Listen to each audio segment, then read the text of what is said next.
Welcome back to the show. We're here at the Midwatch Studios, and we have Mr. Cam Tribolet with us. How are you doing, Cam?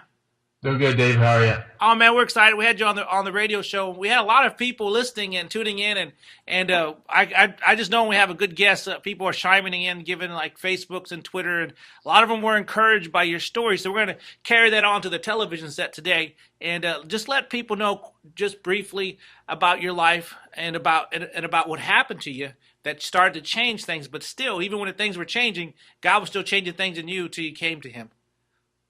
Yeah, my story starts really back when I was very little. My parents owned a couple taverns, and we're always in the taverns working and cleaning. And I started drinking about the age of 8, 10 years old, and that path really just followed right through all my elementary school, middle school, and moved on to drugs, and it got worse and worse, and followed me right up through really 18 to 23 ranges where it really got bad. Cocaine set in, and it was just a daily occurrence for me. It was just cocaine, alcohol, cocaine, alcohol. When I was 23 is when everything kind of just fell apart for me. I was on my way to last call, my favorite bars, and got jumped at a stoplight, got in a fight. All I remember is just reaching for my car door to get out, and what happened was the guy shot me 3 times in the stomach. Mm. And one of the bullets went through the aorta, one went through my bowel, and one lodged near my spine. And luckily, there's some people nearby that saw me crash my truck and got me to the hospital real quick.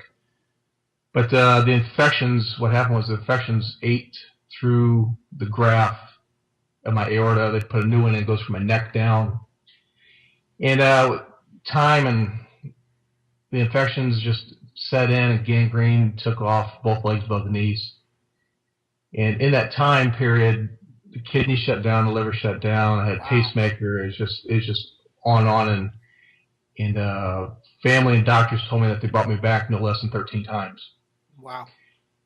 And there's a point where one evening they went to my parents and said, we don't think Cam's going to make it.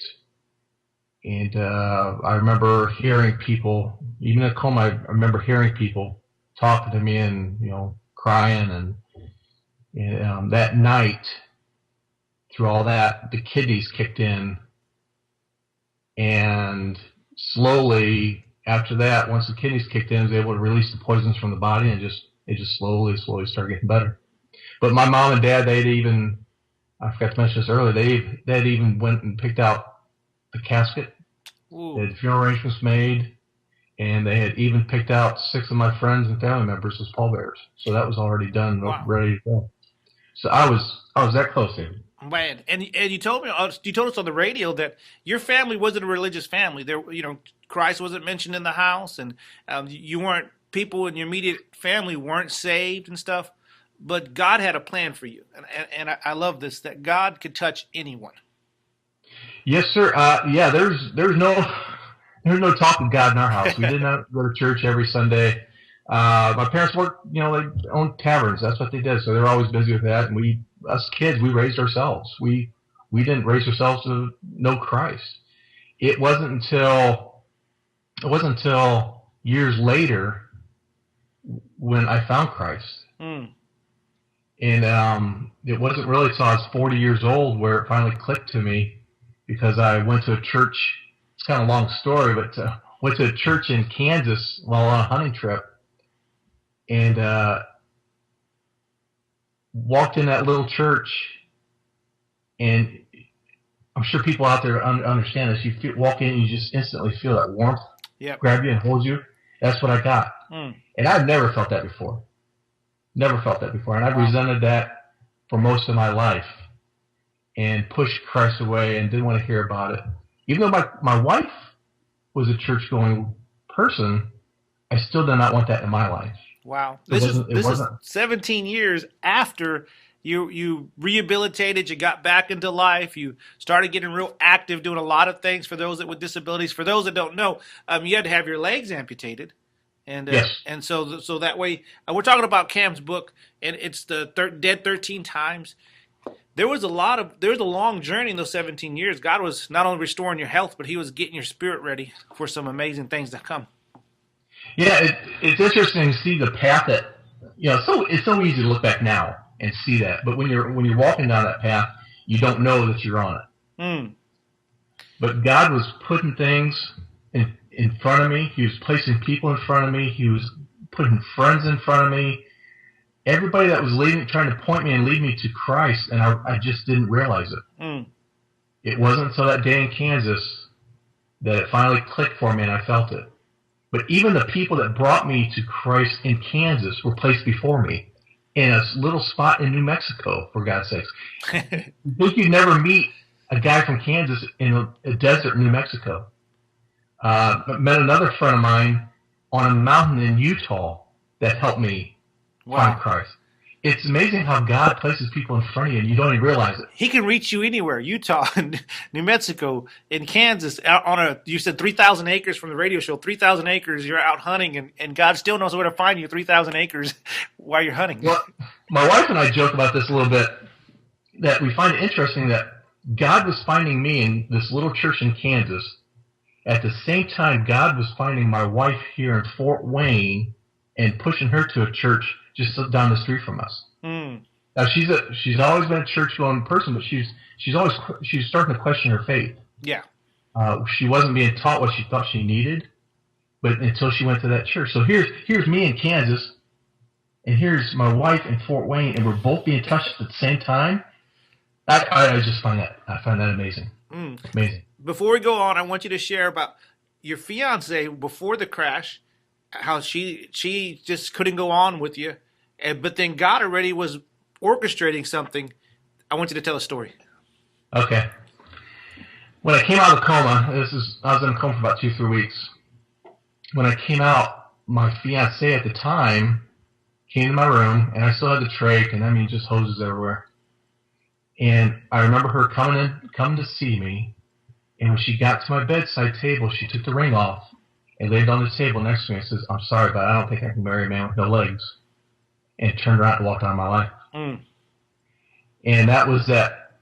I already felt like less of a man anyways. Yeah. I lost my fiance, I lost my legs, I lost my house, I lost my insurance, I lost my job. I was a framer, I was a carpenter, so I lost that job. I wasn't walking rafters with no legs anymore. And I just saw myself just diminish as a person, as a man, and my self-esteem was gone. And I told myself right then that I'm done. I'm not going to live my life in a wheelchair. I'm not going to live my life in no legs. I'm going to end it when I get home. But I was in the hospital for 8 months. 8 months, and things changed after 8 months. I was bitter, hateful. Well, they rolled me into physical therapy, and the intent was to get me on the tilt table because I've been laying flat for so long. I had bed sores and bald. Anyways, they moved me to the tilt table, and they warned me that my body's going to not like this sitting up position. So they started cranking me up really slowly, and I got about halfway up, and I started getting sick. The blood rushed to my head, and they yelled for another therapist to come up with something for me to get sick in. And as I'm sitting there, picture this, I'm jaundiced, I'm yellow, I'm 130 pounds, you can see all my bones, I'm tube fed for months, and I'm holding this thing, I'm getting sick, and I'm looking at this girl thinking, wow, you are hot. You are hot. And David, that was that point where I'm thinking, all right. I want to live. I'm still a man. I can appreciate this woman. So, another story about that. I saw her working behind these curtains, and I asked her one day what she did back there, and it's a technique called myofascial release, which through ultrasound and massage breaks up scar tissue. Yeah. So I went back to my room, and I called my doctor. And I said, "Hey, doc," I said, "there's this therapist in there that breaks up scar tissue. I'm just full of scar tissue, so maybe that would help me with my recovery." Yeah. Next thing I know, I got a prescription to go back and start seeing Sue. Oh wow! And that's how Sue and I got to know each other, because it was her and I, one-on-one, and there was no hitting on her in a bar. It was just very natural. She saw Cam for Cam. My man. She looked past the no legs. She looked past the no job. She looked all past that and just fell in love with Cam. Amen. And 6 months we were married. A year later, 6 months we were engaged. A year later we were married. Well, Cam, it goes quick, so we're at that time. I just wanted you to encourage people that have gone through this, because God's still using the activities that you're involved in. Tell them just real quick about a few of the activities that you do, and then give them your website. Yeah, I've never been one to, ever since that day that I saw that, okay, I can continue, I've never been one to stop. So I downhill ski, I bike, I scuba dive, I've gone parasailing, I bungee jump. Wow, you're living life, brother. You're doing more than me, more than most people do in a lifetime. And just recently, my wife and I climbed 3 mountains down in Southern California. Oh, my. And all this on with no legs.